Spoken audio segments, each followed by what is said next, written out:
Hey guys, I just wanted to give a big shout out to Anchor. Now that it's my second year of podcasting, I thought you all should know that I've only used Anchor to record all of my podcasts. And if you haven't heard about Anchor, it's simply the easiest way to make a podcast. Let me explain. It's free. There are so many creative creation tools that allow you to record and edit your podcast right from your own cell phone and your own computer. Anchor then does the hardest part for you. They go ahead and distribute your podcast so it can be heard on Spotify, Apple Podcasts, and so many other platforms. Now, I think it's everything you need to make your own podcast in one place.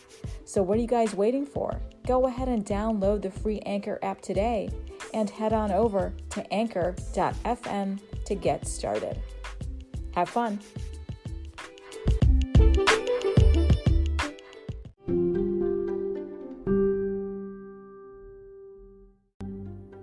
Hey everyone, welcome back to all my listeners. Now, if it's your first time finding me, thanks so much and welcome. Welcome to another brand new season. Now, I hope you're all having a great day so far. I know I am. It's Groundhog's Day after all here in the US. But seriously, it is the month of February already. So welcome to my 5th episode of season 5. Today is Wednesday, February 2nd, 2022. My name is Sonal Patel, and this is the Paint the Medical Picture podcast series. Now, all right, guys, I'm going to be diving into my compliance tip today and getting us back to basics with entries in the medical record. And I roll out that red carpet once again and introduce my very special guest, CEO of SpringSoft Medical, Inc., Shirley Moy. And I go ahead and close out today's episode with some inspirational words on clarity and focus from the great fashion icon, Giorgio Armani. If you've checked me out on LinkedIn, you know I'm all about compliance and protecting our physicians and valued healthcare professionals when it comes to the business of medicine. I hope this week with me brings you enough to take back to your organizations, to want to dive in deeper, to use my tips and best practices to ensure success. I hope this podcast will help you boost the quality of documentation capture and improve coding accuracy as you help your providers paint the medical picture.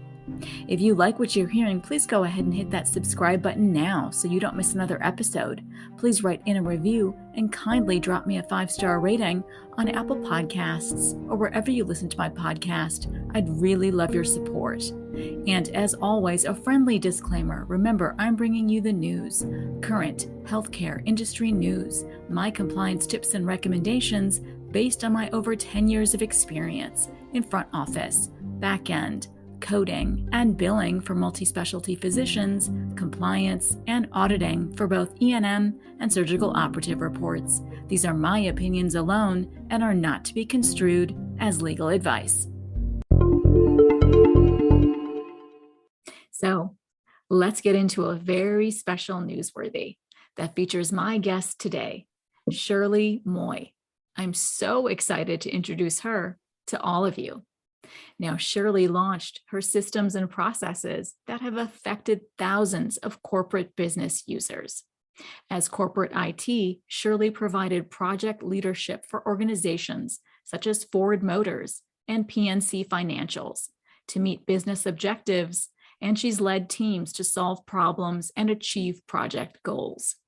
One of these business projects led to work with healthcare providers who saw the auditors are coming. Now, Shirley immersed herself and the team in the regulations, learning of the impact of documentation and coding in the trillion-dollar healthcare industry of services. Now, with the goal of supporting providers and patients, Shirley launched the first PC-based audit software in the market way back in 1995. As a healthcare IT pioneer, E&M Coder was built to help providers understand the risk profile and financial impact of their documentation and coding patterns. In addition to servicing practices, audit professionals, and payers, E&M Coder was trusted to service Allscripts Pro EMR users for over 10 years. Today, the SpringSoft Medical team provides SwiftAudit.com, a cloud-based platform to improve revenue integrity and compliance speed and accuracy, collecting the data needed to see trends in compliance risk as well as missed revenue. Starting with the 2015 ICD-9 to ICD-10 transition, SwiftAudit.com again is an innovative leader in developing tools and data analytics to support risk assessment and operational improvement in today's healthcare businesses. Oh my goodness, Shirley, that is simply incredible, an incredible body of work from you. So welcome. Welcome to my podcast. Thank you. I'm so glad that you're here with us today. I'm so glad to learn more about you as well. I'm happy to be here, and thank you for the invitation. Oh, absolutely. Absolutely. Now, you know what? You and I have just recently connected on LinkedIn. And as I'm getting to know you a little bit more, I really wanted to bring you on as my guest because I do think you have so much to offer. And of course, I'm all about supporting and promoting female CEOs like yourself in any way I can. Now, ironically, I've known about you and your software for quite some time. You're a buzz in our small little niche here, right? In coding and auditing and compliance. And your name and your products come up all the time. So I'd love to know more about your journey. And I know my audience would like to know more about you and how it is you got to where you are today. I'd love to hear some more. Right. Well, thank you. Well, my journey actually started back in high school.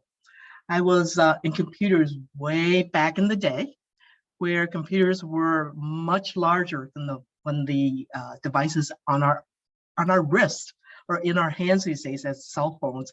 I think my cell phone is like probably 100 times more powerful than the very first computer I ever worked on. So, and with that, I like supporting all of our young people that are going into the STEM programs, right? The science, technology, engineering, and math, which actually, if you really think about it, includes healthcare and compliance. Mm-hmm.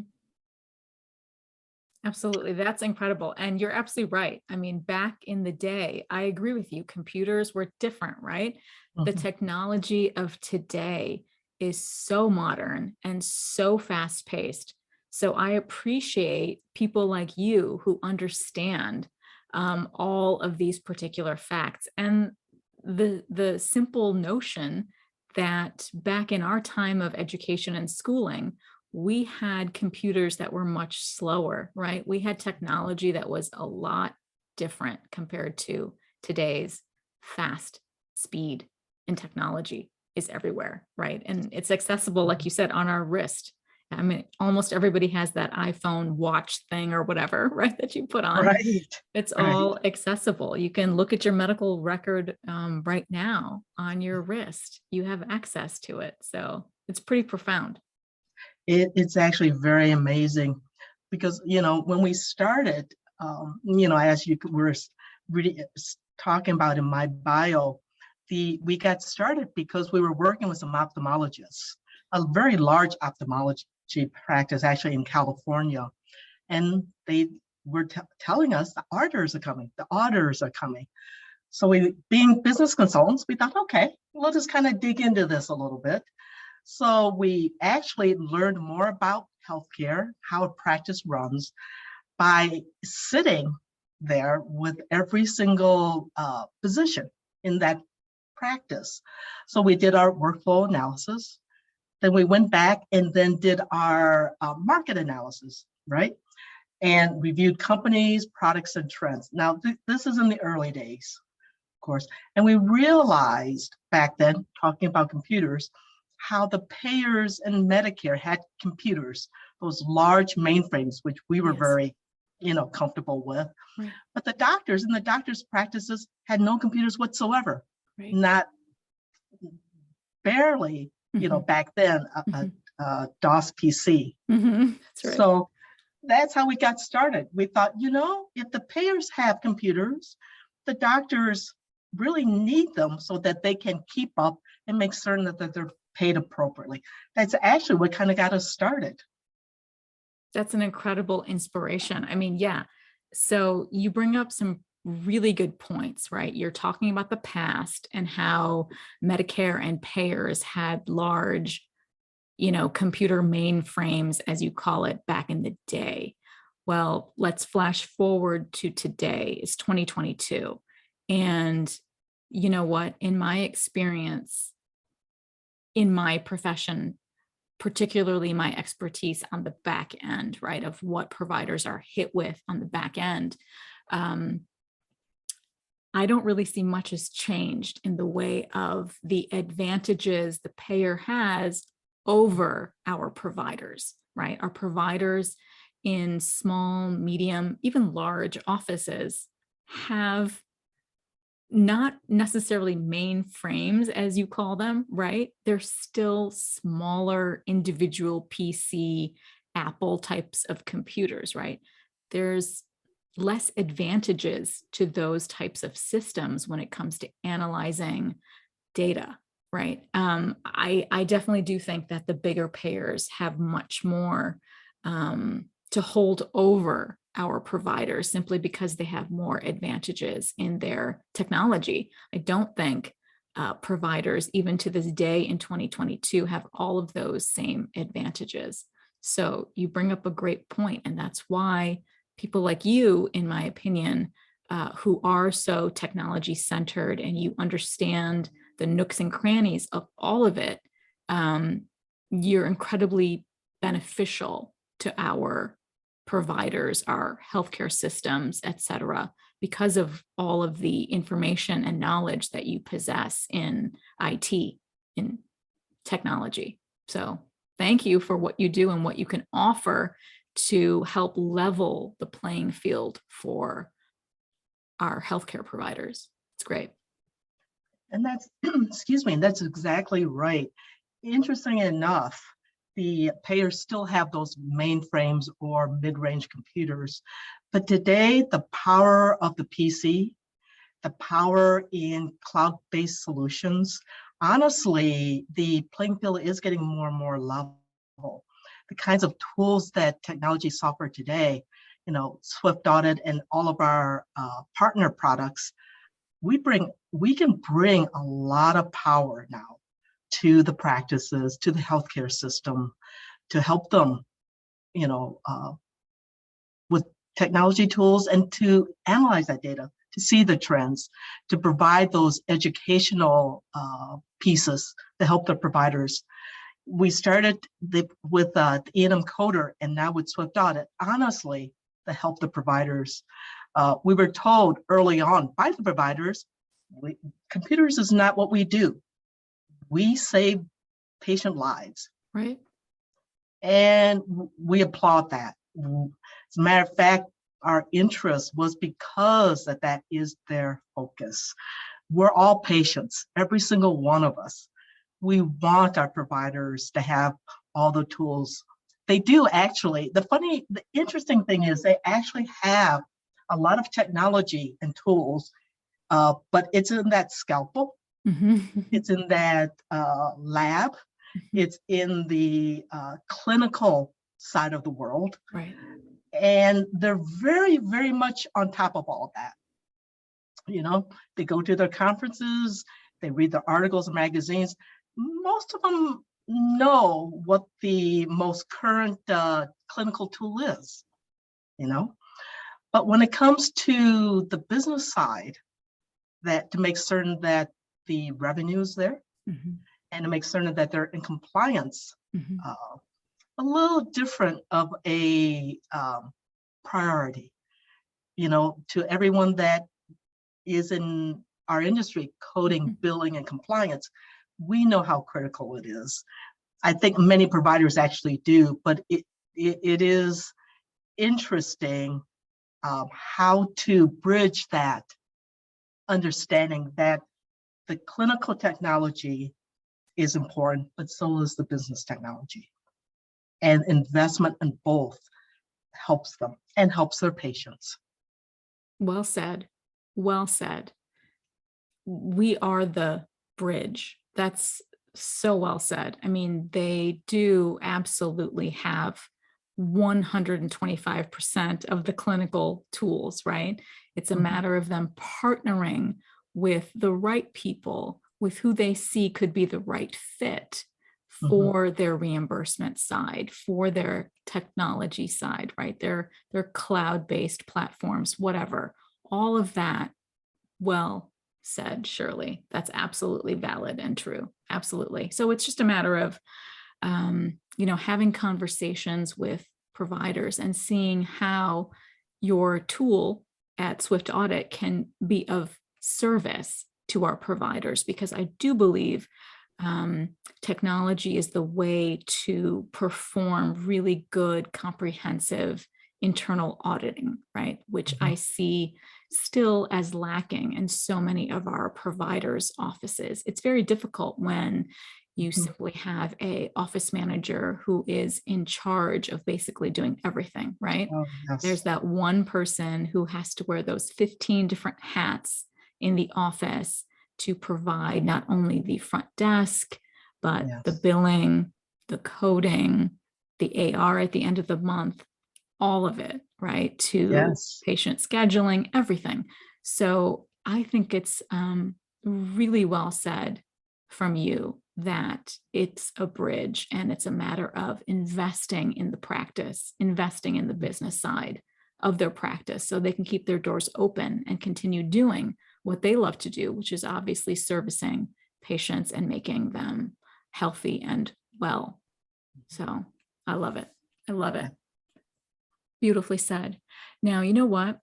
I know you've touched a little bit on your journey, but I really want you to go back a little bit and tell my audience a little bit more about this E&M coder product that you developed way back at the time when 1995 E&M guidelines had come out.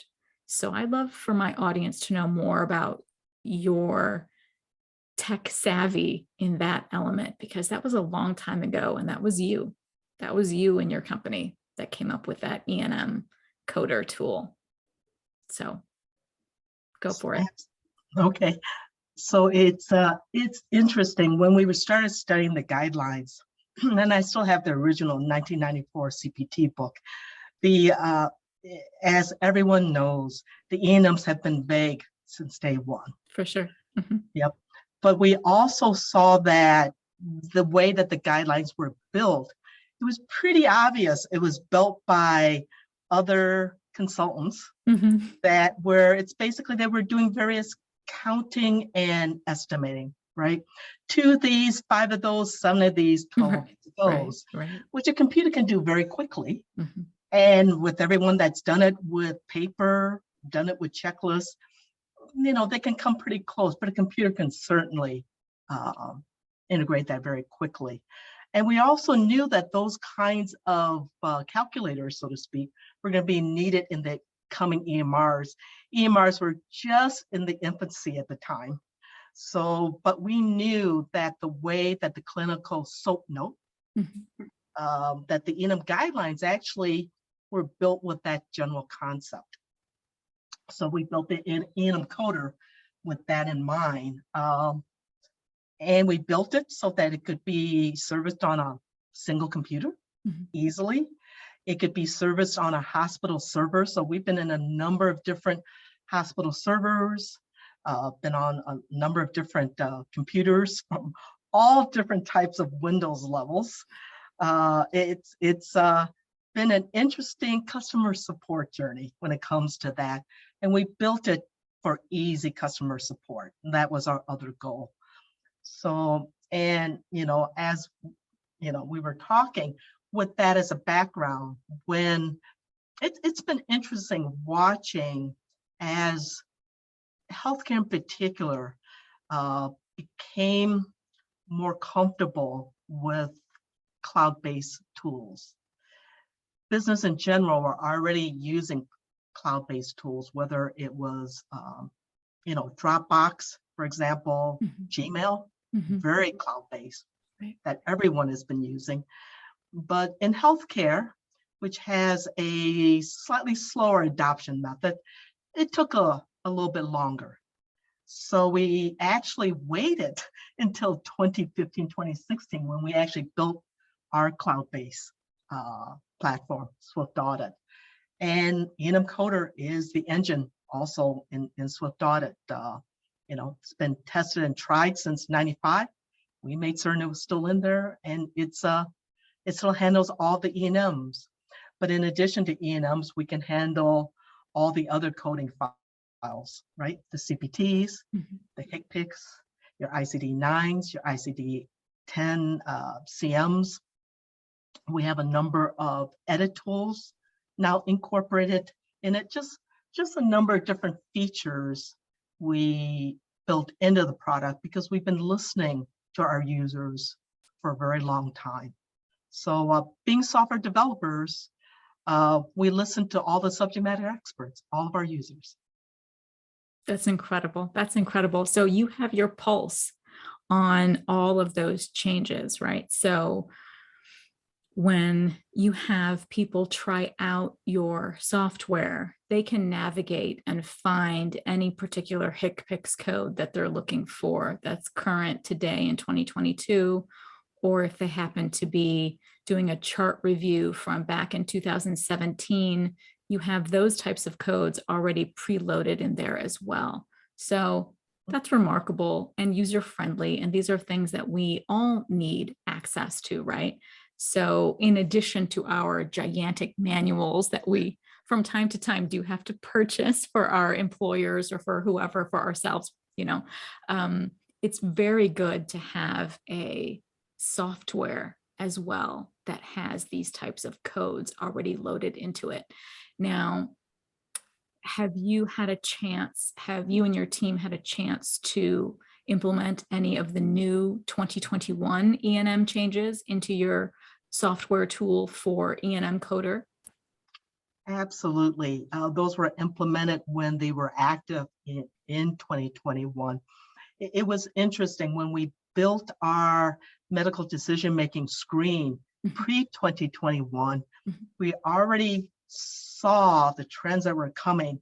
So by the time the AMA grid, came out, we looked at it and thought, well, that's a pretty easy design because it's very similar to what we already had. Exactly. Good. So yeah, with Swift Audit and E&M Coder with Swift Audit, we can, as you said, support it, whether it's 2017, whether it's 2019, whether it's 2021 or 2022. And it's all selected based on the date of service. You don't have to do the selection. Beautiful. So a little bit of artificial intelligence built in. So. Nice.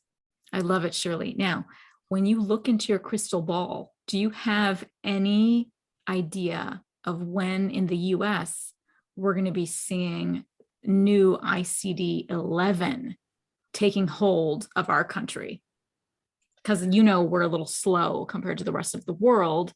So when you look in your crystal ball, do you have any time frame, any estimates for us on when do you think we'll have to pull the trigger and start to learn the ICD-11, which I hear there won't be a book for it either, or any manuals. It'll all be online software, things like that. So I'd love to hear what your crystal ball is telling you, showing you.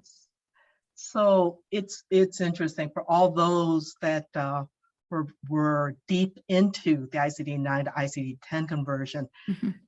It was already said that when the United States converted to ICD-10s, everybody else was already working in ICD-11s. So when will it come to the US? Would probably be, we'll have to look a little bit closer at the trends. What is interesting though, I do think that with the conversion, there are a number of different concepts in ICD-10 that were brought over that I think that the conversion or transition to ICD-11 will be a little bit easier.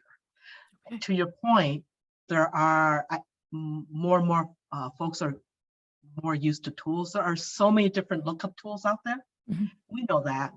There's some great sites that are out there, free ones as well as paid ones. So I think as users, everyone's getting more comfortable with the technology and using it. So I think that's one step. The second step with the ICD-10's specificity and with the ability to do data gathering with that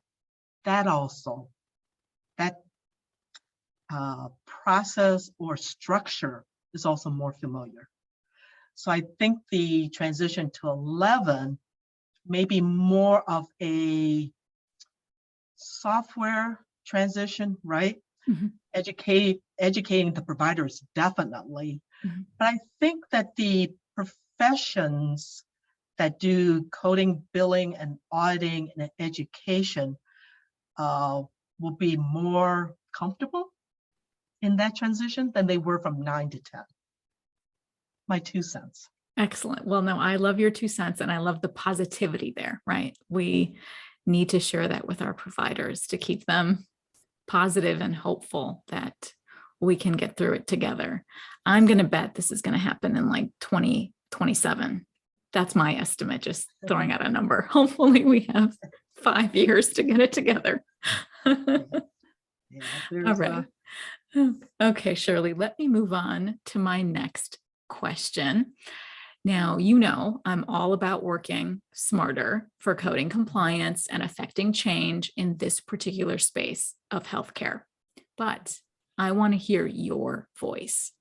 What is it that makes SpringSoft Medical Inc. stand out? How are you and your company providing coding compliance initiatives and technology savvy products for all of your clients? Well, since the beginning, our goal was to build software that was quote unquote modern. And the word modern, it's humorous because modern is constantly changing. We've gone through, even with the Enum Coder, we went through, gosh, it takes almost 2 hands to count how many Windows variations we've already been through, you know, beyond Windows 11 today. Mm-hmm. But however, it is, being the technologists that we are, we actually enjoy seeing technology change. I know that there are a lot of folks who don't. We actually do like it. But what that brings means that we're always looking at it and seeing how we can make it useful. You know, technology for technology's sake isn't the goal. Technology to make it useful is actually our goal. So, you know, like I said, we like seeing what the trends are. We like watching to see what the needs are, to your point, you know, things like ICD 11 coming up, seeing what the users, when we listen to users, whether East Coast, West Coast, Central United States, it's very interesting to see all the commonalities and all the differences. And it's the differences that actually helped us build some interesting flexibility into our software. So we realize that being technologists, the goal is not for you all to be tech savvy. Many of you are and have had to become, but honestly, the whole goal was to service us all, the patient. The whole point of healthcare is the patient. Back to what the doctor told us originally, is to save lives and, you know, to keep us all healthy. And that is what we're all supporting, the provider. That's the way we look at it. So, so we basically support the coding, billing, and compliance community. We actually think you guys do a fantastic job. It's a very complex, ever-changing topic. Some of the regulations can be just detailed, long, and mind-blowing. And there's Absolutely. So much of it. Yeah. You know, I think in one of your LinkedIn posts, you had posted a very nice graphic that showed over at least a dozen different references that you all need and use on a daily basis. So our goal is to actually to provide tools to help centralize, analyze, and provide you those quick lookups, because we do realize that those tools are out there. And anymore, you know, the whole point is to bring technology, to bring those tools, to make it easier to use. So, and I think the other thing that we like to see is that we embrace partnerships. We like working with other folks, like-minded folks, you know, who provide a trustworthy service, or, and then in your case, a trustworthy voice. We think that this business of healthcare, the business of patients, the business of our health is just broad and deep, and there's just a place for all of us. So we want to partner with other folks because we think that the needs are very broad. Just beautiful, Shirley. My goodness, you encapsulated everything so beautifully right there. Absolutely. Healthcare is profound, healthcare is vast, and healthcare is patient-centric. Absolutely. And I agree with you wholeheartedly that to navigate the current landscape as well as the future landscape of healthcare, we need to partner, we need to promote, we need to develop more efficient ways to do our jobs effectively and efficiently. So absolutely, you and your team are, you know, on your way to enter the offices and hospital systems of many in our country, simply because, as you so well put, it is efficient. All of those multiple tools that I highlight from week to week on the, you know, many, many dozens of tools we need to do our job in compliance, you offer in your software in one place. So beautifully said. And that's absolutely spot on. Absolutely spot on. So thank you. Thank you.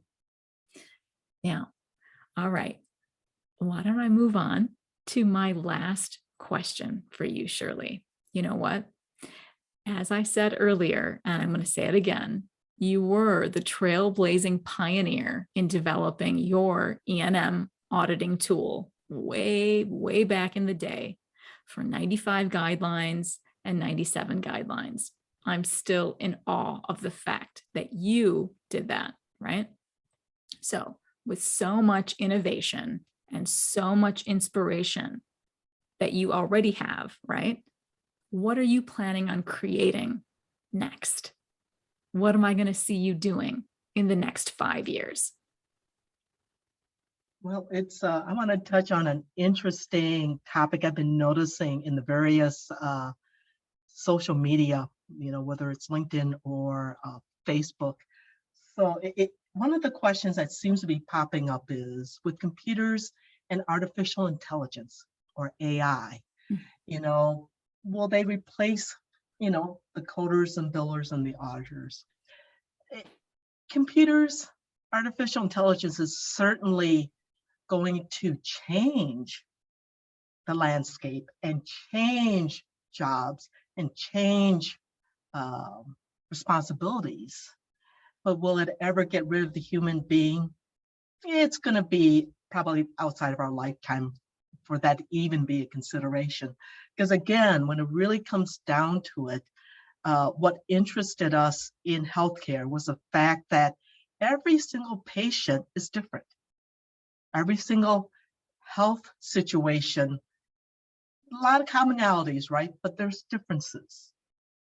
So it's because of that, it's constantly changing, it's constantly challenging. But I think that because of also that, the business of healthcare, that coders, billers, auditors, educators, and everyone in the CDI and revenue reimbursement roles have to do, there is just going to be constant work. The challenge is how to do that, as you stated earlier, efficiently and in such a way that you can bridge over to the providers who are really the creators of all of that clinical information to start with. So with that said, our goal is to build those software, those tools, those bridges to help you all do that. We see our job as supporting you as you support your providers to do tasks that they really prefer not to do. You know, you all have more than enough stories about trying where you so want to help the providers, but they can be quite challenging. So our goal is to help you kind of bridge over and to make that job maybe a little bit easier, to help them see it, because because they're clinical, they are very data driven. They are very trends driven, and they're very visually driven. That's some of those things that we noticed about them as STEM people themselves, right? Yes. They're very much that way. So the trick is, and everyone that is successful at doing it, the trick is finding that conversation path and that information path and those tools to help bridge that. So with all of that said, we do have a development roadmap. Our goal is actually to have an integrated platform, whether you're managing compliance for a practice, for a hospital system, for a RCM firm, for a billing firm, or any other business that's focused on healthcare revenue and compliance. It'll be one of the first platforms in the industry, we believe. And in addition to that, we do have a few other tricks up our sleeves that we plan to bring some more innovative ideas and services to this industry. So we hope to bring those also to fruition.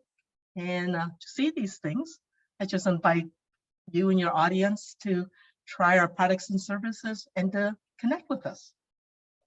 I love it, Shirley. I can't wait. I can't wait to see all of this new innovation you're going to be releasing in the next 5 years. I know it's going to be incredible, and I can't wait. I can't wait. Yes, we think it's going to be fun. Yeah, and fun, and so very needed, as Yes. we both know very well. This technology is so needed for us to be efficient at our jobs. So kudos to you. Kudos. I'm so ready to see it. I'm ready to see it.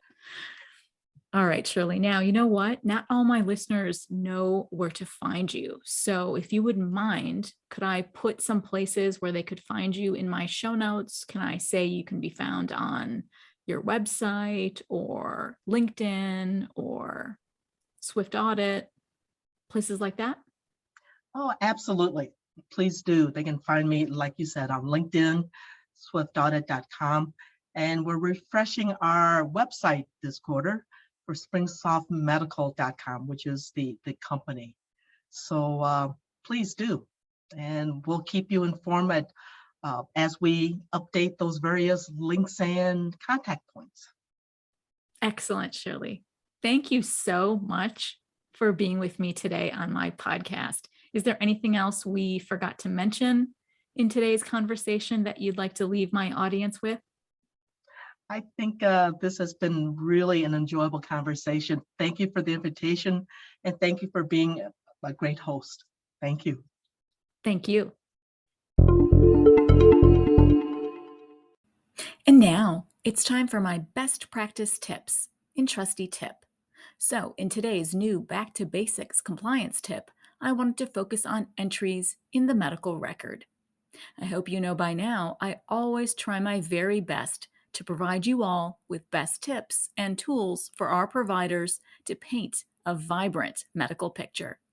That means even when you're reworking a medical record, you're making changes or correcting this, that, or the other, there is a way to do so compliantly.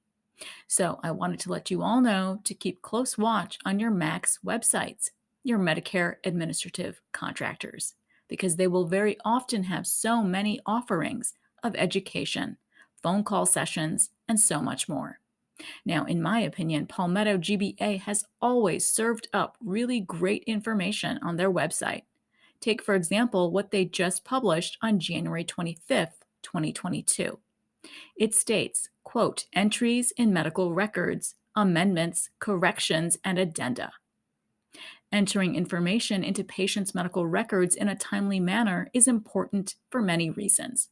The Centers for Medicare and Medicaid Services, CMS, provides some guidance regarding what is considered timely for Medicare purposes. We strongly encourage all healthcare providers to enter information into the patient's medical record at the time the service is provided to the patient, that is, contemporaneously. CMS recently published established record-keeping principles to provide further guidance regarding the timeliness of entries in medical records. These principles apply to all Medicare contractors that review medical records, including the MACs, including the Comprehensive Error Rate Testing Review Contractors, the CERTs, Recovery Audit Contractors, the RACs, and Unified Program Integrity Contractors, the UPICs. In all cases, regardless of whether the documentation is maintained or submitted in paper or electronic form, any medical records that contain amendments, corrections, or addenda must clearly and permanently identify any amendment, correction, or delayed entry as such. Second, clearly indicate the date and author of any amendment, correction, or delayed entry. And finally, do not delete, but instead clearly identify all original content. So, for paper medical records, you must be making corrections in keeping with these principles in mind. Generally, this entails using a single line strike through so the original content is still legible and still visible. The author of this alteration must sign and date the revision. Amendments or delayed entries must also be signed and dated by the author upon entry. For electronic medical records, amendments, corrections, and delayed entries must be distinctly identified as such. The record must provide a reliable means of clearly identifying the original content, the modified content, and the date and author of each modified record. Medicare contractors, including Palmetto GBA and the others, cannot consider entries in medical records that do not comply with the established record-keeping principles described above. For example, we must disregard undated or unsigned entries handwritten in the margins of a document. End quote. Wow, that's huge, right? Palmetto GBA provides a wonderful snapshot of details that clearly help our providers, but note that fine print, of course, right? That they must disregard undated or unsigned entries handwritten in the margins of a document. Best practice and best compliance guidance is always to sign and date your medical record entries, right? After all, the medical record is a legal document. It's fundamental if you have Medicare as a payer to keep your eye on correct and compliant coding and billing practices to make sure you are adhering to all of them, to ensure you're meeting all the requirements from the very start. When the documentation paints the medical picture with clarity and vibrancy from the onset of care, a certified medical coder can then abstract codes with accuracy. And finally, I focus Season 5 Spark on clarity and focus.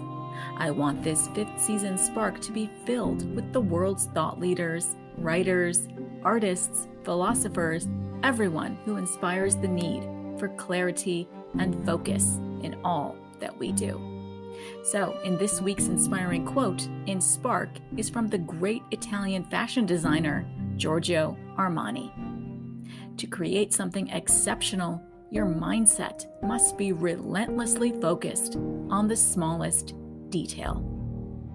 Absolutely true, right? I think this particular quote applies to this space of healthcare as well. The space of healthcare coding, the space of healthcare compliance is centered around detail and focused work on improving clarity. I think those of us in this space are relentlessly focused on the smallest details as well. I'm happy Giorgio Armani's spark still burns brightly in all of us today. So that wraps up today's episode. And as always, I appreciate you all diving into today with me. If you want more information from me, please go ahead and follow me on LinkedIn. I'll leave links to everything in the show notes below. Please have an amazing, incredible week ahead, and please continue staying safe and healthy. Thank you so much for listening in on today's very special episode, and I hope every week with me brings you closer to helping your providers paint a masterpiece. See you next Wednesday.